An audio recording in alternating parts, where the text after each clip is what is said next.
আলাইকুম। আমি lieutenant commander নাফিস, Gazipur RAB ক্যাম্পের ক্যাম্প কমান্ডার। বর্তমানে ইলেকশনের দায়িত্বে গাজীপুর ৩ আসনে নিয়োজিত আছি।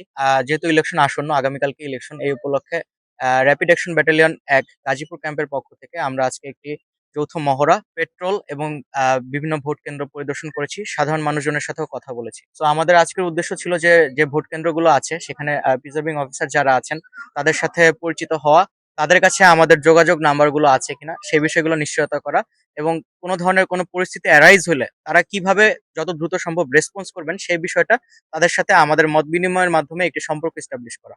এই উদ্দেশ্যগুলো ছিল আজকে আমাদের পরিচালনার উদ্দেশ্য আর কি। তবে ড্রোন উড্ডয়নের বিষয়ে আমাদের বিধিনিষেধ আছে। এটা শুধুমাত্র প্রশাসন উড্ডয়ন করতে পারবে এবং অন্যান্য কেউ উড্ডয়ন করতে পারবে না। সেই ক্ষেত্রে ড্রোনগুলো ক্যাপচার করা হবে। এই প্রেক্ষিতে আপনাদেরকে একটু জানিয়ে রাখি যে আসন্ন নির্বাচন উপলক্ষে, অর্থাৎ আগামীকালকে নির্বাচন উপলক্ষে আমরা র্যাপিড অ্যাকশন ব্যাটালিয়ন ১ এর পক্ষ থেকে গাজীপুরে আমরা ড্রোনের মাধ্যমেও নিবিড় পর্যবেক্ষণ করব, এবং যে কোনো ধরনের কোনো পরিস্থিতি অ্যারাইজ হলে এবং ঝুঁকিপূর্ণ কেন্দ্রগুলো বিবেচনা করে আমরা এই ড্রোনগুলো অপারেট করব, এবং কোনো সমস্যা হলে যাতে আমরা দ্রুত ওখানে রেসপন্স করতে পারি এবং বার্ডস আই ভিউ থেকে একটা ক্লিয়ার পিকচার পেতে পারি।